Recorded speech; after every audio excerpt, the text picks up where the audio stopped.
On the right of your picture is Pepe Oriola. On the left, Alain Menu stroke Michel Vaillant. We see from 9th on the grid the view of Yvan Muller, the world champion and points leader.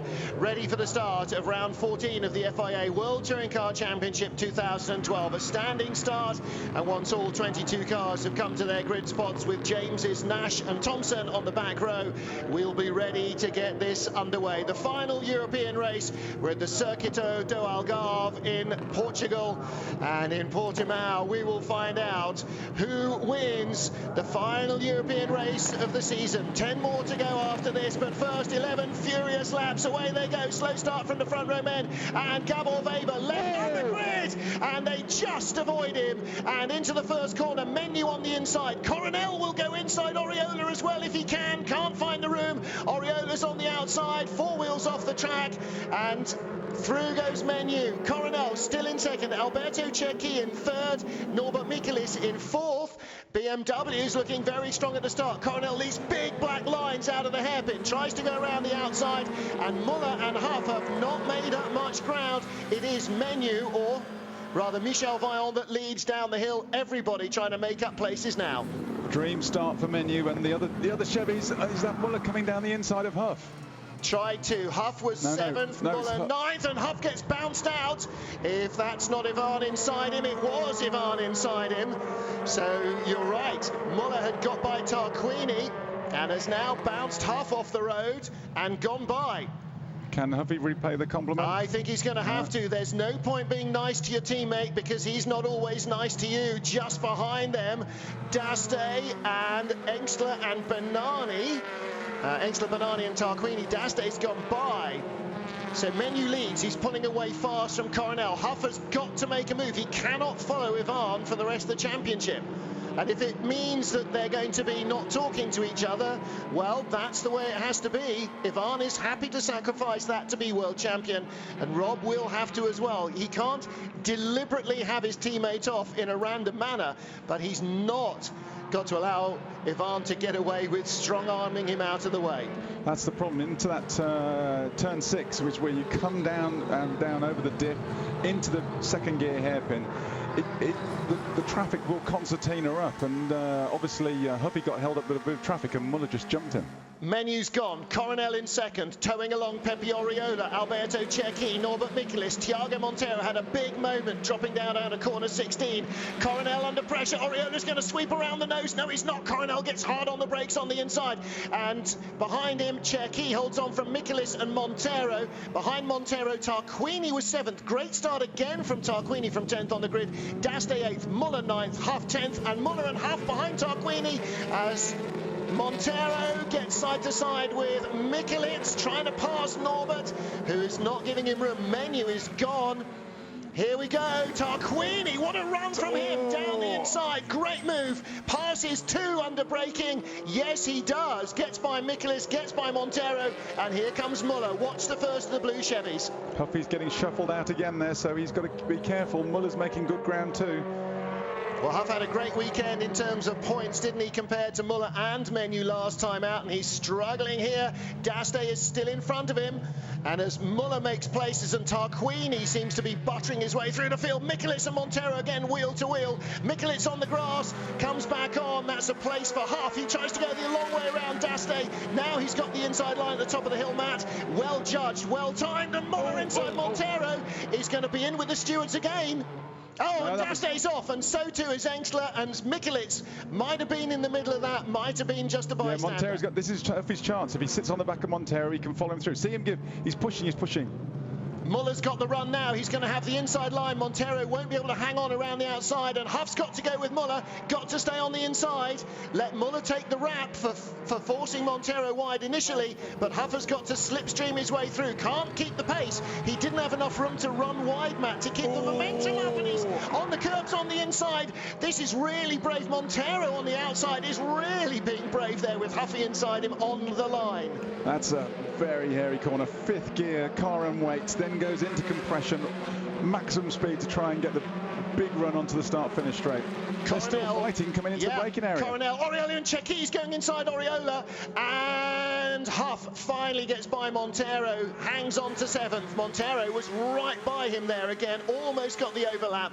And Coronel 2nd, Oriola 3rd. Cecchi did get alongside Oriola, couldn't hold it clearly.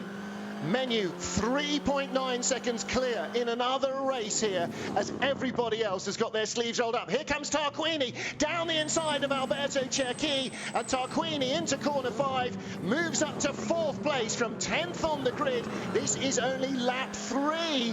Tarquini might end up challenging to win this race.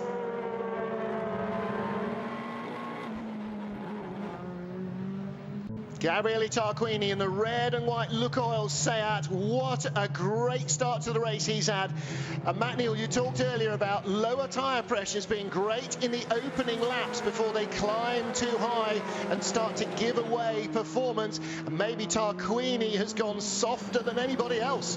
It's no, lower tyre pressures will actually benefit. If you can make them survive in the opening laps, they will benefit you later on in the race because your tyres don't go over pressure. But Tarquini, he's obviously making his fresh rubber really, really count at the moment. But we're only on lap 3 still, or, you know, 4th lap. We're into the 4th lap. So it's going to be the last 2 or 3 laps where with these new tyres, he's going to run into a problem. So at the moment, it's all good and all bananas for Gabriele. But we'll see how we've got to see how the race pans out for him. Well, his last second sector time on this lap, 37.8 seconds. Menu's was 37.1. So Menu is streaming away from all these cars. But now, look in the back of this trio. Here's Muller on board. That's Alberto Cecchi. Gets the slipstream, comes slingshotting by. Now he hooks onto Tarquini, picks up the slipstream for Tarquini to fully seal the deal. He's comfortably ahead of Cecchi, and now Gabriele is going to have to watch the mirrors because Ivan is coming.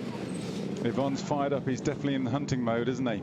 Huff is not going to want that. He's got to get back onto Muller's rear bumper, keep the pressure on, but he just seems to be struggling for the out-and-out pace of Ivan at the minute. Cecchi out wide as we look back from Tarquini in 4th, Coronel in 3rd, behind Oriola, who moved up to 2nd in turn 1 at the beginning of this 4th lap of the race. Wow, this is all arms and elbows, isn't it? This is absolutely epic stuff. We ought to reverse the top 10 for both races and make it, well, no, that didn't work, did it, before? Give extra points or something. But Muller really fighting hard to come back up the order.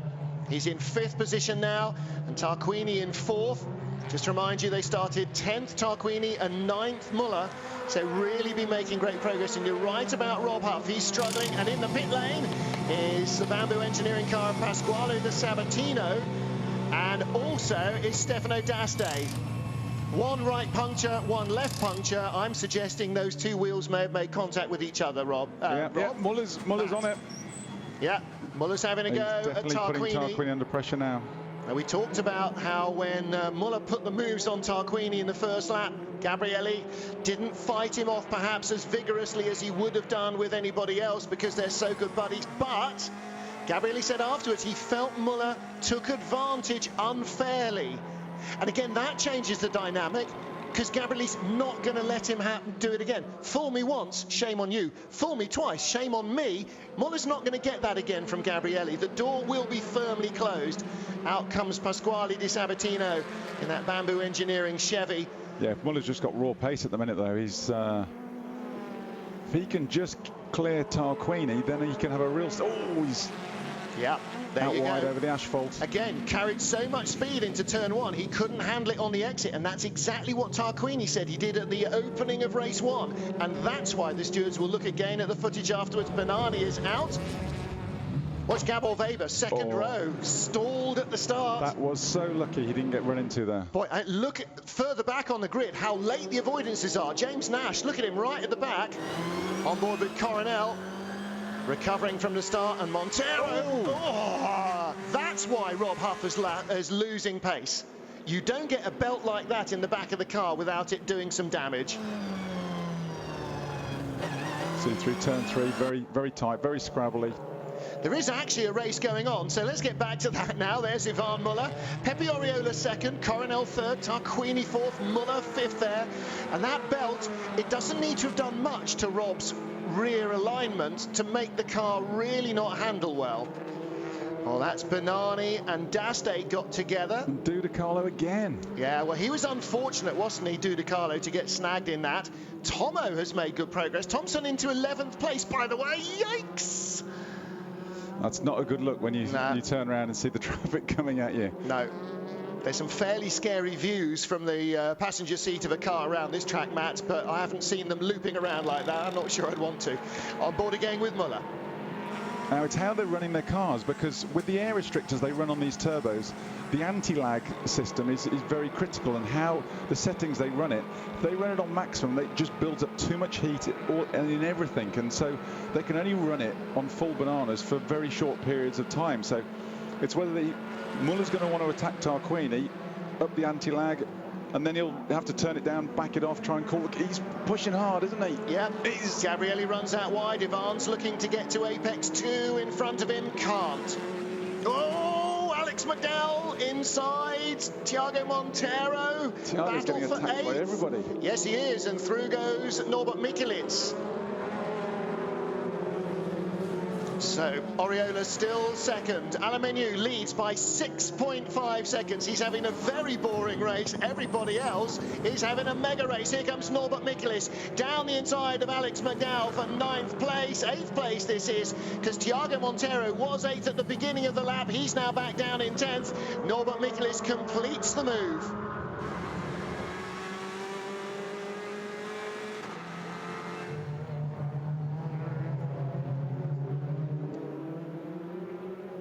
Bit of a tension off McDowell's rear bumper. You have to be careful he doesn't get black flag for that. Not a lot he can do about it now, though.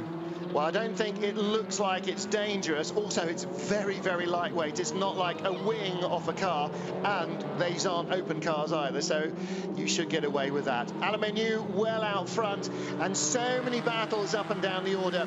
We're on board with Thiago Montero, 8th at the beginning of this lap. He's 10th here at home now, and struggling. Alemeniu leads, but Ivan Muller is the man we're watching as he tries to get around Gabriele Tarquini. Hits him in the back. No, it's Cech hitting him. Cech hitting Muller.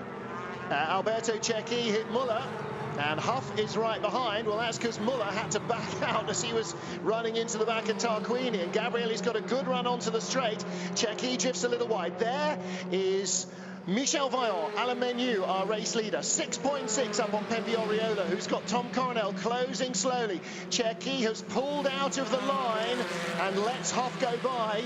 So it's now Tarquini, Muller, Paws, Huff. Huff up to 6. Muller is only outscoring him by a couple of points here. Yeah, but it's going. The points are going the wrong way, Martin. That's the whole problem for Huffy. He's got to push, and now at the moment, Muller can finish in this place. Here we go again. So this was Cecchi up the inside of Muller. Cheeky. Well, from on board Tarquini, we saw Muller bump into the back of Gabrielli. There, contact with the two of them, and that pushed Muller offline. He tried to cut back in behind Tarquini, misjudged, bumper to bumper, drifted offline, and Cecchi came up the inside like a rat up the train. Yeah, but that might have been Gabrielli playing a bit of a game with Ivan, because just backing him up a bit. Hey, that's what you do as a racing driver. There's a bit of gamesmanship going on. If you can use a man 2 cars back to get rid of pressure from the man 1 car back, then that's entirely the gamesmanship you can play. So you're absolutely right. Up over the brow, 10 to 11.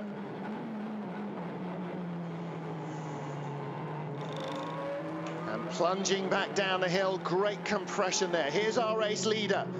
Well, now, we did talk after qualifying to Alemeniu about the possibility, and again this morning in the press conference, about the possibility of winning a race as his boyhood hero. And he said, yeah, I'm trying hard not to think too much about that. But it would be fantastic, wouldn't it? It will just be a fairy tale. Huff under pressure from Cecchi, and Muller, car number 1, still pushing car number 3, Gabriele Tarquini, around. This is 4th and 5th.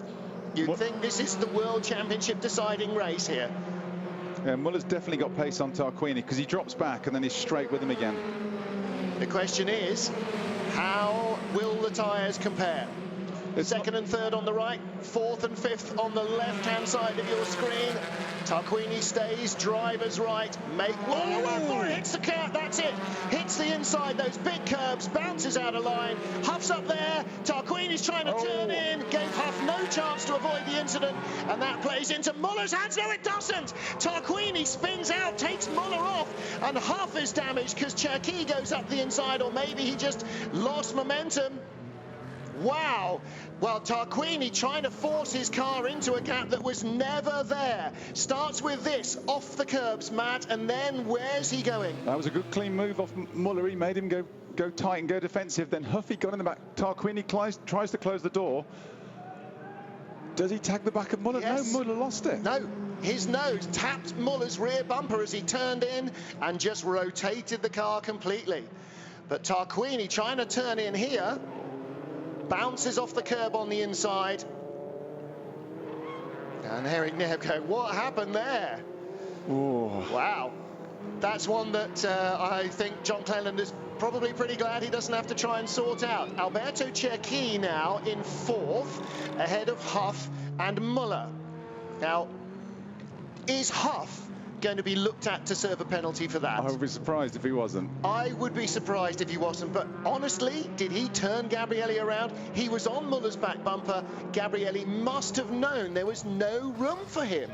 Yeah, there's a rule of thumb. It's something like it's the rear wheel or the B pillar. Different people have different interpretations. So I would give you that if Muller's car hadn't been there. If Huff had just got partly alongside and Tarquini tried to turn in, you could say, OK, Huff might have been at fault. Tarquini couldn't have turned in when he tried because he hit the back of Muller's car anyway. Yeah, there's always a thing saying, don't close the door when I've already got my foot in it. And yeah. Gabrielli could have survived. Gabrielli, if he'd have given Rob space, could have survived it. Now, but it's the fact that it's cost another party the place as well. So yeah, absolutely. Well, you know, it was again, you know, sometimes you have to say, actually, we have to let them race. Nobody deliberately took anybody out there. Gabrielli didn't deliberately knock Ivan off. Ivan didn't deliberately take Gabrielli off. Yeah, but it's where one person's actions have cost another, whether they're deliberate or not. Yeah, I agree with you in a lot of cases there. I have to say, in a close battle like that, it's really tough to apportion blame to any one of the three exclusively. But we'll wait to see what the stewards decide on that.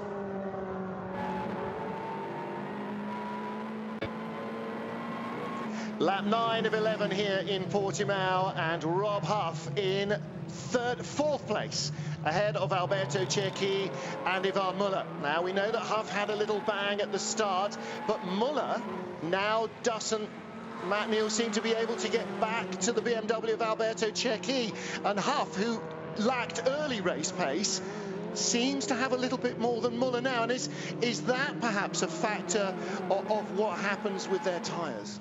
Well, they've started with slightly different tyre pressures. The BMW should look after its tyres better over race distance, but we didn't see that in race one. But with only a lap and a half left to go now, it's going to be a bit of a tall ask for Muller, unless Muller's just banking on trying to the stewards making the decision. And well, you know, he's going to see him about race one and race two 25 now. and 26. And that is Daste and Bernani. Yeah, no notification yet that they're going to investigate Huff, Muller and Tarquini. But, of course, they will look at it. Of course they will. Muller now with the toe on Cherki. He's got a good toe. Oh. Entirely within his rights to move across and paint his car onto that white line on the inside, force the Frenchman to go around the outside. That's exactly what Cherki does, but Muller uses the handling of the Chevy to get inside him at turn 1 and turn 2, and a massive lock-up from Rob Huff at turn 3. Oh, he's still going. I thought, was that a tyre going there? That's but it wasn't. Rear tyre. That's a rear tyre dragging as they lifted on the way in. So Muller is now just one place behind Huff. They are fourth and fifth. Lest we forget, Alemanyu leads by 6.2 seconds from Pepe Oriola and Tom Coronel. And Muller... I thought Czech was going to run in the back of Muller then. Yeah, and Muller has got to be careful because Alberto Cherki, we've seen already, when Muller drifted offline once, Cherki was right up the inside. He's having the best race of his World Touring Car career, Alberto Cherki, and he is really fired up. There's his team boss, Roberto Ravaglia. And Aldo Preo, the other owner of the team. Another fiery Italian. Oh, loads of them. Loads of them. And again, you know, Ivan Muller, Roberto Ravaglia, cut from the same cloth. Very nice, very gentlemanly, utterly ruthless on a racetrack. Menu still leads, and here we go, Cherki lunging at the inside again, trying to get alongside Ivan. Okay, may have been an ambitious place to look at an inside line, but it means that Ivan can't relax and drive away from him. Yeah, down through turn 12, is it? Ooh, what's this? Now, this is behind Benani, drifting out wide into D'Aste, collecting Dudicalo. Engsler went off there as well. I'm sorry for all the guys in the other epic battles down the field, and there are a number. We just can't take our eyes off this. Menu still leads comfortably. Last lap of the race, lap 11 now for Michel Vaillant, Alain Menu. Second place, Pepe Oriola. Third, Tom Coronel, whose challenge has faded. He's nearly 2 seconds behind the Spaniard. Huff fourth, Muller fifth, Cherki sixth. Then Mikulits ahead of McDowell, ahead of Montero, ahead of Engsler, and Thompson in 11th place in the Lada. His fastest race lap, a 1:57.7. And the leaders are 1:56.0. Not bad pace for a car that's only in its second race weekend ever. Well, Tomo, considering you started from the back of the grid, that's mega progress from there. Again, you know, that's great racing knowledge from Thompson. That's the ability to stay out of other people's accidents and use what he's got to its greatest advantage. Charles Eng on the outside of Daryl O'Young. Again, another of those battles. That's 13th and 14th. That's already changed places twice this lap. And here's the first of them. Daryl outbrakes himself, Matt, and Charles Eng, this is the last move playing out. Charles Eng trying to get around the outside.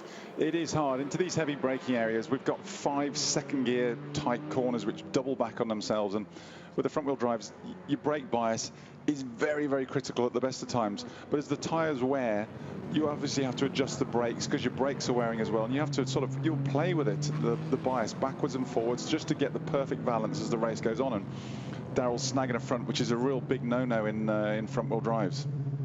Halfway around the last lap, 3/4 the way around the last lap, Alberto Cherki still all over Ivan Muller. It is not done yet. He could still have a last lap lunge. Menu is going to win this from Oriola and Coronel. Huff will be 4th, Muller 5th at the moment, but it is victory for Alain Menu and Michel Vaillant, his boyhood hero. He wins in the colours of the car that he celebrated his whole life. Pepe Oriola's dad.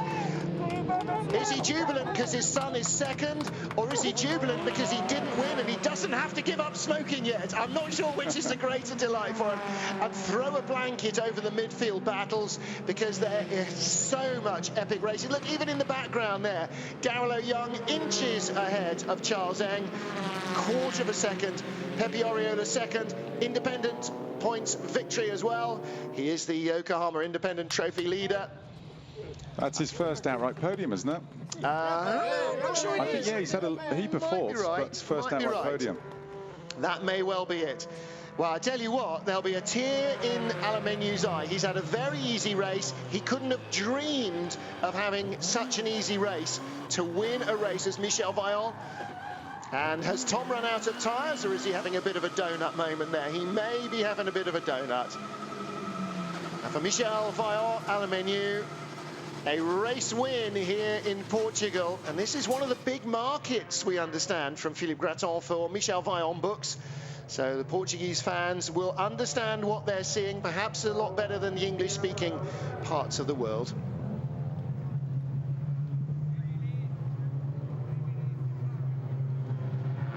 Tom Coronel there getting caught out on the AstroTurf, I think, or perhaps by how slow the Chevrolet of Alain Menu was going. I think he came into the hairpin and didn't expect Menu to be stationary. Well, Gabrielli took pole position on the podium in race 1. Didn't have much of a second race here.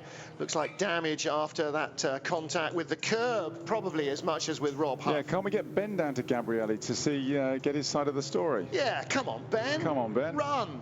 You've had 3 laps to get there and get us an answer. He's been fast everywhere else this weekend. Well, he did win the sub-height class of the kart race last night. The FIA TV crew here. Pepe's dad is absolutely in flux. I tell you what, when you've been bear hugged by that man, you know it, don't you? Either that or someone's just trodden his toe. No, you don't trod it on a lawyer's toe. He's a very, very happy man, which leads me to think you are absolutely right, Matt. That may well be Pepe's first outright podium. And here, Tarquini versus Muller. This is the moment that the stewards will have to look at. Tarquini drifts wide, Huff gets inside, and there's no car room left. Tarquini comes over anyway. Rob doesn't go left. He's trying to make the corner. Tough to call. Muller's a good move, and Huff, he just gets his nose. Gosh, it's going to be a hard one to call. Yeah. I agree, and I've said so many times, it doesn't matter whether it's intentional or not. If you ruin somebody else's race, you should pay the penalty. There, though, Rob didn't make a move on Gabrielli. Gabrielli made a move to get back. Yeah, but was Gabrielli going for the apex? Yes. So, but was it early? Was it the racing line? That's what from our view, it's tough. Problem is, there was a car in the way.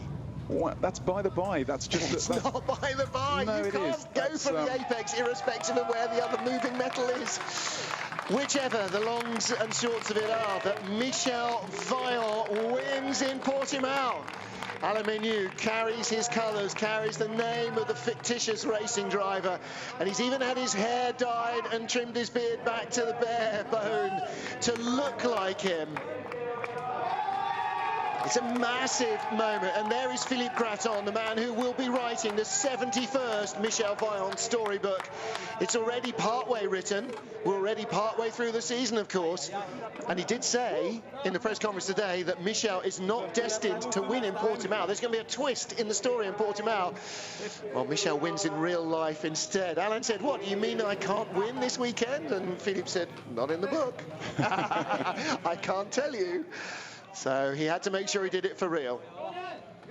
Well, go online to the World Touring Car website. You find out about Pepe Oriola's number 74 and his lucky tattoo. Let's get down now to hear from Michel Vaillant. Well, Alain Menu just gone over to celebrate with his team. He'll be coming back here in a second. Alain, congratulations taking the Vaillant name back to the top of the podium. Yeah, it's fantastic. You know, I said on the radio, first race weekend in WTCC for Michel Vaillant, first win. Fantastic. Bim. This is a childhood dream for you, isn't it? Yeah, you could say that. I mean, you know, like I said, I grew up reading Michel Vaillant. I learned quite a few tricks from Michel Vaillant. And now I win as Michel Vaillant, so for his first race in WTCC, it's great. Thank you very much, Alain. Let's go across now to Pepe Oriola. Pepe, yes, an independent victory, but also your first podium after 4 fourths.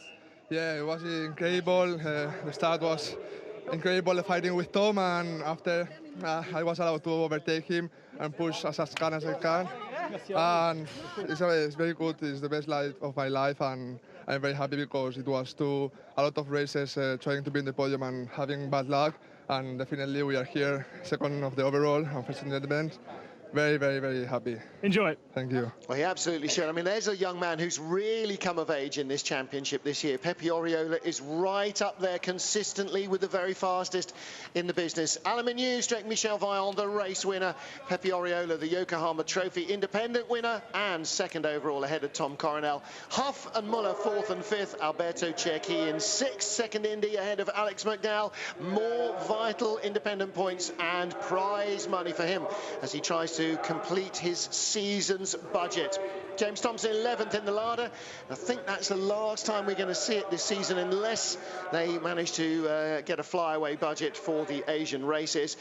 But when we do head to Asia, we will see new names on the grid, because after Brazil and California, when we head to Japan, China and Macau, we will be joined by Honda as they bring their new challenge to the World Touring Car Championship, and that, we gather, is likely to be a destination for Gabriele Tarquini next year, and for Honda to plug in his ability, his racecraft, his qualifying ability, and him and Giancarlo Bruno's knowledge is a very savvy move indeed. Yvan Muller, still the championship leader, came here 8 ahead of Rob Huffley's 18 in front, subject to race 1 being ratified. Alameneu only 35 points behind, with 25 for a race win. It is far from done for the Chevy trio. Everybody else, though, will be in their slipstream behind and getting left behind in their wake. The Yokohama Trophy, Pepe Oriola led coming here by 10 points and still has the lead as they head to the flyaway part of the season. Well, 2 very happy men down there. And Pepe Oriola's had a little bit of a teary moment as well. Up onto the podium in 3rd place comes Tom Coronel. Another podium for Tom. Nearly won, of course, in Austria. Ended up 2nd behind Stefano D'Aste in the last corner. Sought out Pepe Oriola's dad. Very emotional day for both of them, and for Alameneu, for Michel Vaillant. Not bad for a rookie. Where's he come from, this Vaillant bloke? 5-time Formula 1 world champion, won at just about every other racing discipline that there is. Well, handily, he's French, so the anthem will apply. However, Vaillant, with an E, their own car company is French, but the winning manufacturer will be a Chevrolet.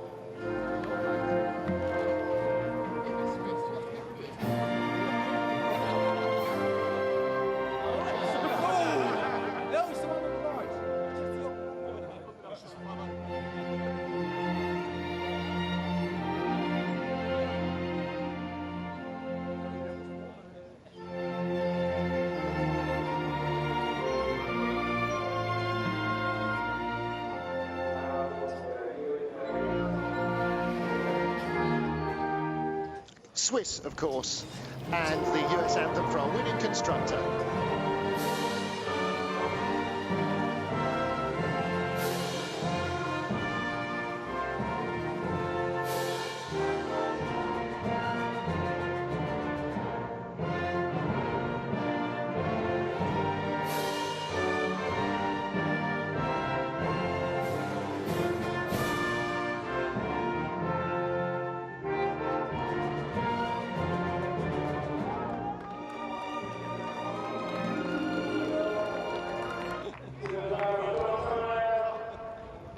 So the trophy for 3rd place awarded to Tom Coronel, the CEO of the Autodromo Internacional do Algarve, Mr. Paulo Pinheiro, presenting the trophies here. 2nd place for Pepe Oriola, 1 step away from making his dad give up smoking. I noticed he's cut down a lot this year under pressure from his son.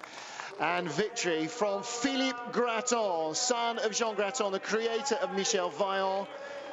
Created in 1957, the 71st Vaillant book will feature the World Touring Car Championship. And for the first time ever, it'll be published in English. I know a lot of British motor racing fans and media and workers know of Michel Vaillant. And the, well, the constructor, Vaillant. So Eric Neve has sent Philippe up there to take the Constructors' Trophy on behalf of Chevrolet. Jean-Louis Daugé there, who's in charge of looking after the World Touring Car Championship for Eurosport with Eric Neve. Real partners in crime in this, really getting into the whole spirit of the thing. And the Yokohama Independent Trophy race winner, presented by Mr. Takatoshi Morita, goes to Pepe Oriola. Double bubble for him. Oh, look, 2 bottles of champagne. This is going to be a big battle because, of course, Tom Coronel there on the right is the expert with the champagne. And that brings us to an end of our European campaign. 22nd of July in Curitiba, Brazil will be the next encounter for the World Touring Car Championship.